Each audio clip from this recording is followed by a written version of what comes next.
दोस्तों, देविका क्लासेस के official YouTube channel पर आप सभी का स्वागत है। कैलेंडर के ऑलरेडी 2 पार्ट अपलोड कर दिए गए हैं। अब पार्ट 3 में हम डिस्कस करेंगे कि कैसे आप पता करेंगे कि जैसे 15 अगस्त की अगर आपको डेट निकालनी है 1947 को क्या दिन था, तो हम इसको इस वीडियो में डिस्कस करेंगे। तो पहले जो हमारा पार्ट 2 था उसमें हमने डिस्कस किया था ऑड डेज का कंसेप्ट। ऑड डेज के कंसेप्ट में हम लोग डिस्कस कर ही रहे थे कुछ क्वेश्चन। मैंने कहा था इसके कुछ और क्वेश्चंस को हम अगले वीडियो में कवर करेंगे। तो एग्जाम्पल लेते हैं। सपोज आपको बताना है 2011 वर्षों में कितने ऑड नंबर ऑफ डेज होंगे। तो 2011 को देखो क्या लिख सकते हैं, 2000 + 11। फिर उसके बाद मैंने आपको एक कंसेप्ट बताया था कि जो 400 के मल्टीपल होते हैं उनके ऑड डेज 0 होते हैं। ये देखिए 400 का मल्टीपल है, क्योंकि 400 से इसे डिवाइड लगाएंगे तो रिमाइंडर आएगा 0। इसका मतलब इसके ऑड डेज कितने होंगे, 0। तो यहाँ से हमें कोई ऑड डे नहीं मिलेगा। तो बचे हमारे कितने, 11 ईयर्स। अब इसके लिए क्या फॉर्मूला लगाएंगे, x + xy 4 डेज 11 यानी कि 13 डेज। अब देखिए 13 डेज तो होते नहीं हैं, तो इसलिए हम इसमें 7 का डिवाइड लगाएंगे, तो जो रिमाइंडर होगा वही आंसर होगा। तो डिवाइड लगाएंगे तो क्या आंसर आएगा, 6। यानी कि इसमें ऑड नंबर ऑफ डेज जो होंगे वो होंगे 6। अब कुछ और एग्जाम्पल्स को लेते हैं इसी के, ताकि ये कंसेप्ट और समझ में आए। बेसिकली इसमें मैं डिस्कस करना चाहती हूँ कि आप 400 के मल्टीपल का जो कंसेप्ट है जिसमें ऑड नंबर ऑफ डेज 0 होते हैं उसको आप अच्छे से यूज़ कर पाएँ। तो कुछ और एग्जाम्पल लेते हैं, जैसे कि सपोज आपको बताना है कि 1700 सालों में कितने नंबर ऑफ ऑड डेज होंगे। तो देखिए 1700 को हम इस तरीके से डिवाइड करते हैं, किसी भी जो नंबर आपको दिया है उसको इस तरीके से डिवाइड कीजिए कि आपका एक बने 400 का मल्टीपल। मैक्सिमम से मैक्सिमम जितना मल्टीपल बन सकता है उतना बनाएंगे, उसके बाद जो बचेगा उसको हम दूसरे कंसेप्ट से करेंगे। तो देखिए ये हुआ 1600 + 100, और जो 1600 है उसका होगा 0, क्योंकि ये 400 का मल्टीपल है। उसके बाद हम देखेंगे 100 के लिए मैंने बताया था कि आपको कुछ याद कर लेंगे तो अच्छा रहेगा। 100 का, 200 का, 300 का और 400 का तो 0 होता ही है। तो ये आया था 5, 3 और इसका आया था 1। तो यानी कि इसमें ऑड नंबर ऑफ डेज जो होंगे वो होंगे 5। तो टोटल 1700 वर्षों में ऑड डेज होंगे 5 डेज। अब देखिए कुछ कन्फ्यूज़न हो जाता है लोगों को। यहाँ पर कहा गया है 1700 वर्षों में। अब अगर आपसे कोई कहता है कि ओनली 7, जो आपको इसी साल में बताना है, सिर्फ 1700 वाली जो साल है उसमें बताना है कि कितने ऑड डेज होंगे, तो उसको कैलकुलेट करने का तरीका ये है कि आप बस ये देखना है आपको कि वो साल एक लीप ईयर है या फिर एक ऑर्डिनरी ईयर है। तो देखिए 1700 को जब आप 400 से डिवाइड लगाएंगे तो डिविजिबल नहीं होगा, तो इसका मतलब ये नॉन लीप ईयर है। और जब ये नॉन लीप ईयर है तो इसमें ऑड डे आएंगे 1। तो इसका आंसर होगा 1 ऑड डे, लेकिन इससे पहले वाले में 6 आंसर आया था। तो ये आपको बेसिक क्लियर होना चाहिए कि आपसे उस वर्ष में पूछ रहा है या फिर उतने वर्षों तक पूछ रहा है। ठीक है, तो दोनों चीज़ें क्लियर हुई। उसके बाद हम डिस्कस करते हैं क्वेश्चंस पे। देखिए जो मैंने बताया था कि आपको कोई डेट दे रखी होगी और उससे आपको बताना है कि उस दिन उस डेट को क्या डे होगा। तो उसमें 2 टाइप के क्वेश्चन आते हैं। पहला क्वेश्चन आता है रेफरेंस वाला और दूसरा आता है विदाउट रेफरेंस। अब ये क्या है, देखिए रेफरेंस वाले क्वेश्चन का मतलब ये है कि आपको ऐसे दिया जाएगा, मान लीजिए कि 5 अगस्त 2012 को सोमवार था, तो 5 अगस्त 2014 को क्या होगा। इसका मतलब हमें एक रेफरेंस दिया गया है, एक डेट का डे दिया गया है, उसके बाद किसी और डेट के बारे में पूछा गया है। जबकि टाइप 2 में विदाउट रेफरेंस जो वाले क्वेश्चंस होते हैं उसमें आपसे डायरेक्ट पूछ लेगा कि जैसे पूछेगा कि बताइए 15 अगस्त 1947 को क्या डे था। तो इसमें आपको कोई रेफरेंस नहीं दिया गया है, आपसे डायरेक्ट पूछा गया है। तो सबसे पहले हम करते हैं विदाउट रेफरेंस वाले क्वेश्चंस को। विदाउट रेफरेंस वाले क्वेश्चंस के लिए कुछ पॉइंट्स हैं जो याद रखने पड़ते हैं। जैसे कि आप देखिए, इसमें 0 अगर ऑड डेज आते हैं 1, 2, 3, 4, 5 और 6, जब 0 ऑड डे आएंगे तो उसका आंसर होगा संडे, और जब 1 आएगा तो उसका आंसर होगा मंडे, और 2 में आंसर होगा ट्यूसडे, वेडनेसडे, और इसी तरह से थर्सडे, 5 में आएगा फ्राइडे, और 6 में आएगा सैटरडे। तो इस प्रकार से हम विदाउट रेफरेंस वाले क्वेश्चंस को करेंगे, जिसमें आपको कोई मतलब क्वेश्चन में डेट देके उसका डे नहीं दिया होगा, डायरेक्ट आपसे डे पूछेगा डेट देके। तो उसके अगर आपके आंसर्स में ऑड डे 0 आते हैं तो संडे होगा, और ऑड डे 1 आते हैं तो मंडे, और इसी तरीके से। तो पहला एग्जाम्पल लेते हैं।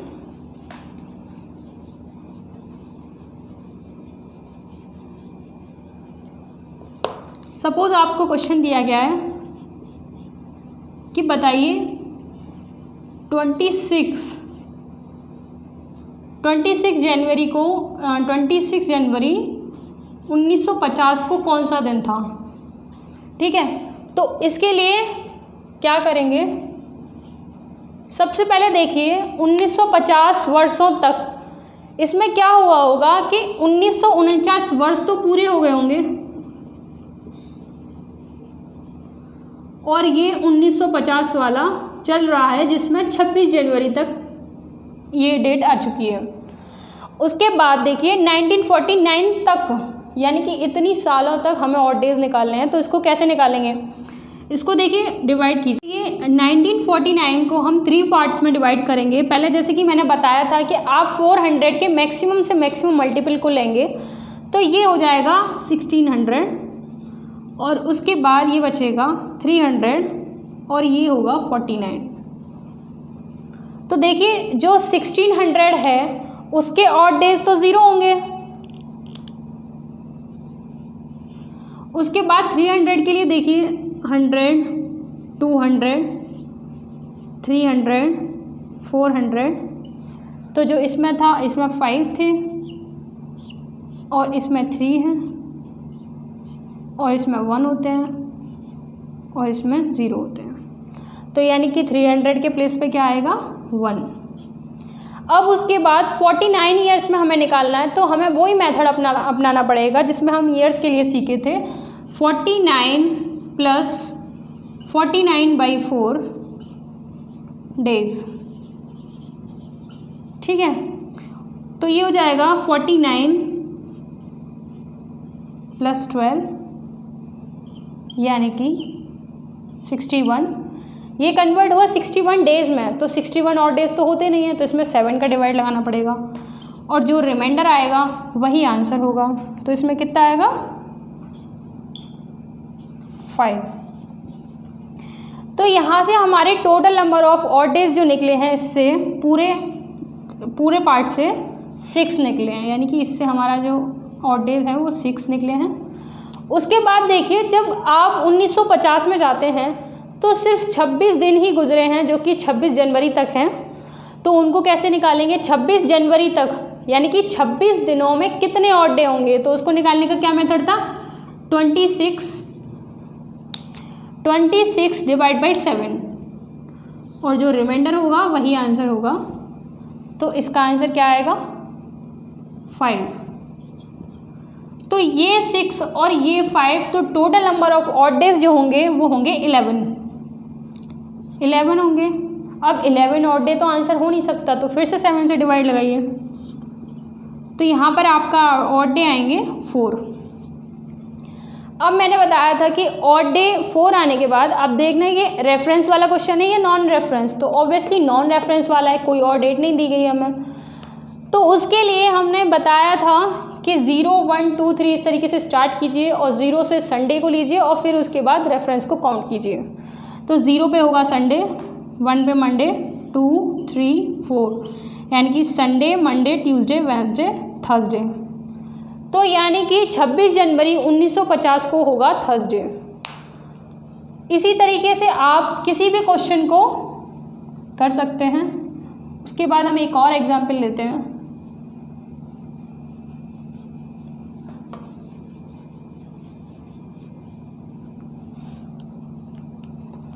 आपको बताना है कि 15 अगस्त 1947 को कौन सा डे था। देखिए ये डेट इम्पॉर्टेंट है, इसलिए एग्जाम्पल के तौर पर मैंने इन्हीं को लिया है। आप क्वेश्चंस आप इन्हें याद भी कर लेंगे तो भी कोई बुराई नहीं है, क्योंकि ये क्वेश्चन ऐसे हैं जो रिपीटेटिवली एग्जाम्स में आते हैं।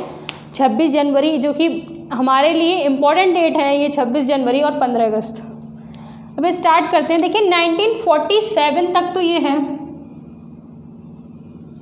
उसके बाद 1947 में वो 15 अगस्त तक जाएंगे तो 1946 तक यहाँ जाएंगे और 1946 को डिवाइड करेंगे 1600 में, 300 में और 46 में।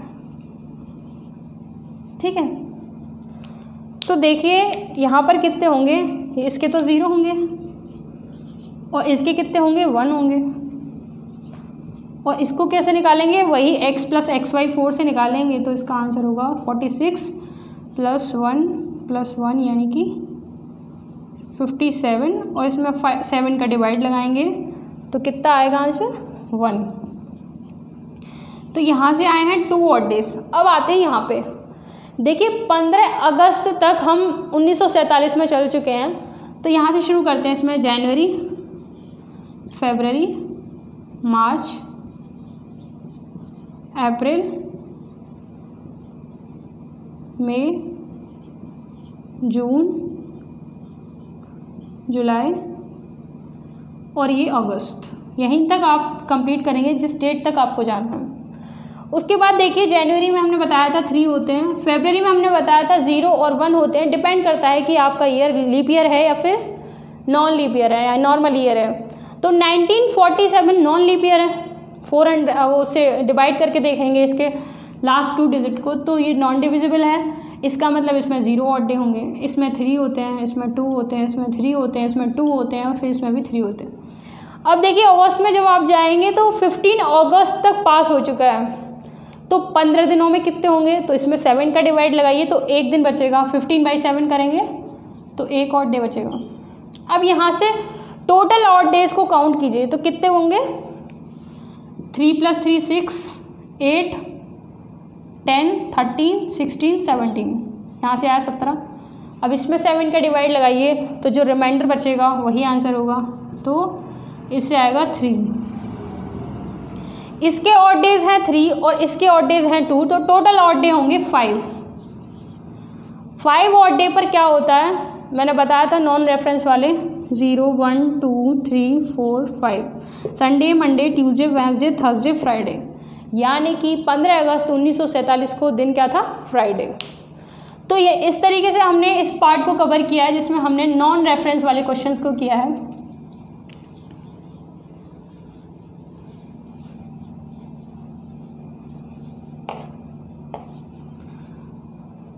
अब देखिए हम इसमें करेंगे क्वेश्चन जिनमें रेफरेंस दे रखा होगा। तो रेफरेंस का क्या मतलब है, रेफरेंस में हमने पहले हमें एक डेट दे चुकी होगी और उस पर हमें डे बताया होगा, उसके बाद उसी ईयर का उससे नेक्स्ट ईयर या फिर 2-3 साल बाद उस दिन पर क्या डे होगा, मतलब उस डेट पर क्या डे होगा वो पूछेगा। चलो छोड़िए इसको, क्वेश्चन से समझते हैं कि क्या आपसे पूछेगा।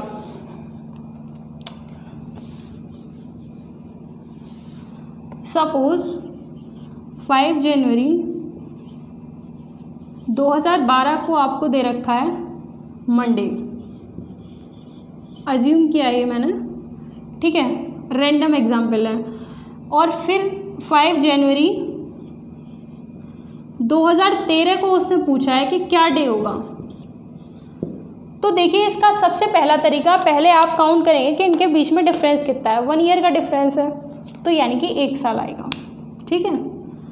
उसके बाद दूसरी चीज़ क्या देखनी होती है कि 1 ईयर तो आएगा, वो आएगा 2012 का, 2012 का। अब देखिए 2012 पर ये फोकस कीजिए, क्या 2012 की फरवरी इसमें आई है या नहीं, देखिए 5 जनवरी 2012 से स्टार्ट हुआ और 2013 तक गए हैं, तो फरवरी तो बीच में आई होगी। अब हमें ये देखना होगा इसका कि वो लीप ईयर है या फिर ऑर्डिनरी ईयर है। तो 2012 कैसा ईयर है? लीप ईयर है, तो इसमें ऑड डेज होंगे 2। तो यानी कि हमें 2 ऑड डेज पर वर्क करना है। अब उसके बाद हम इससे इसका डे कैसे निकालेंगे? तो यहाँ से 2 की काउंटिंग कीजिए, इसको छोड़ के। मंडे के बाद क्या आएगा? ट्यूसडे, फिर वेडनेसडे, यानी कि 5 जनवरी 2013 को क्या दिन होगा? वेडनेसडे। कुछ और एग्जाम्पल लेते हैं।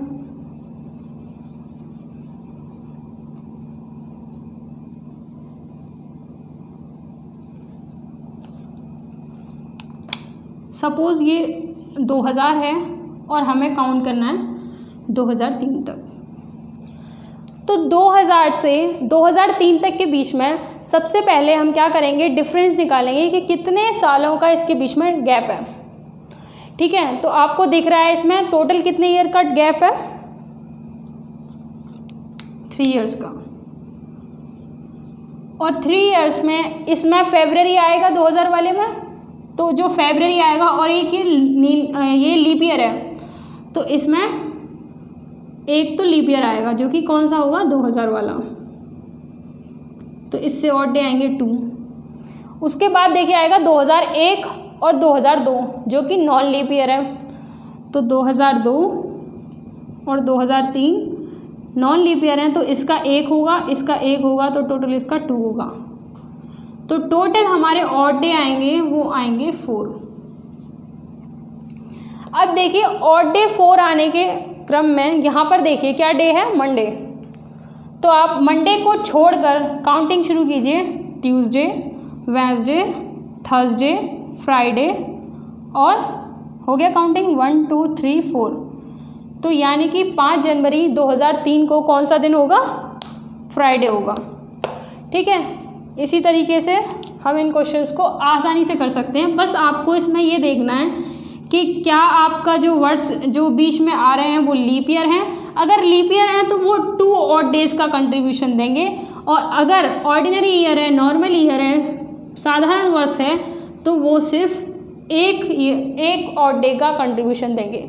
तो इस तरीके से हमने कैलेंडर के सभी इनकी सभी स्टेजेस पर वर्क किया है और आपको मैक्सिमम से मैक्सिमम क्वेश्चन कराने का प्रयास किया है। अब आपकी ये ड्यूटी है कि आप थ्योरेटिकल पोर्शन इसको कंप्लीट करें और उसके बाद क्वेश्चंस को लगाएं। Thank you so much.